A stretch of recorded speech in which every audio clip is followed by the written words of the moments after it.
this is not the Matt Redman you're looking for.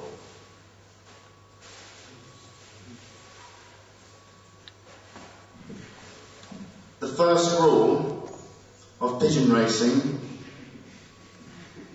never let the police know what you're up to.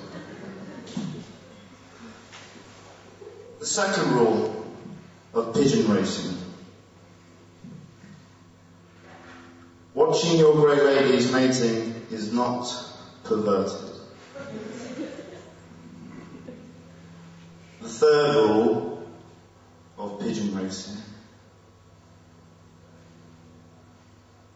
pigeon poo is not toxic if spread onto raptor meat. And the fourth and final rule of pigeon racing: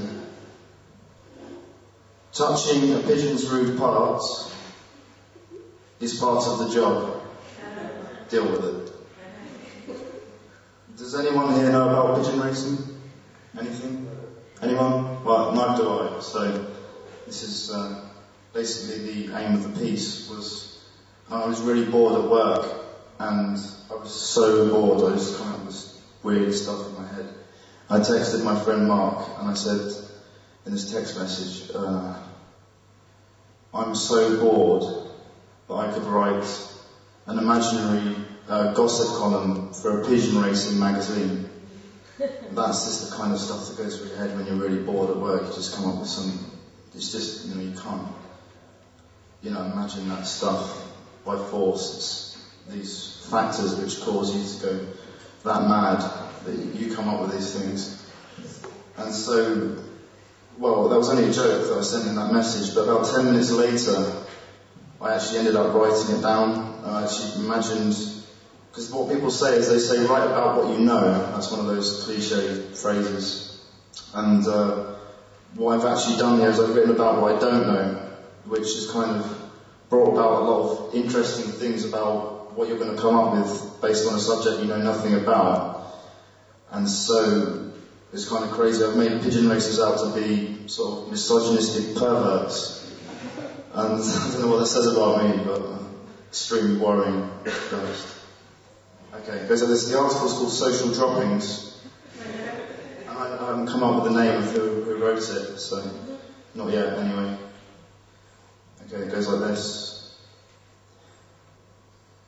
My grandfather once said of the great races, those that let her indoors touch the grey ladies loses next season's Chang Cedar. This is truth. Revelations uncovered from the recently discovered writings of pigeon diarist Dr. Gone of Wessex in 1653 document one such occurrence which resulted in the drowning of his wife, Dolores Gone, on the 17th of February of that year. At luncheon, she caressed thy piggins, and many never returneth thy cage. Hence cursed was I, she was drowned before dawn. With the rollers out of the way, Dr. Gone went on to later win appraisal from the church after winning the Wessex Daith Run, now known as the Monkery Cup. This celebrity status and bachelor leanings led to illustrious courtships, which, if you believe the papers at the time, was rumoured to have reached as high as the royal circles. Although, as we must remember, the royal part of this were only social droppings, so to speak, and wasn't mentioned in Dr. Gone's diaries.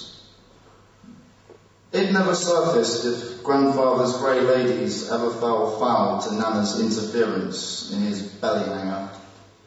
However, it should be said that the old proverb he held dear kept his luck up in the sky.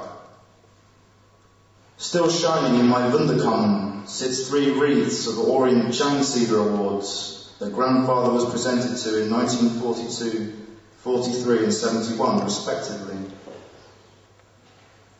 To my grandfather's pleasure, I never married, spending much of my young years in the company of ladies grey, and despite a lack of cake in the oven, and the occasional build-up of unwanted dust, there still remains, as Dr. Gone and my grandfather insisted, 3 locks on the door to your belly hanger, each one representing a different generation of lady drowned.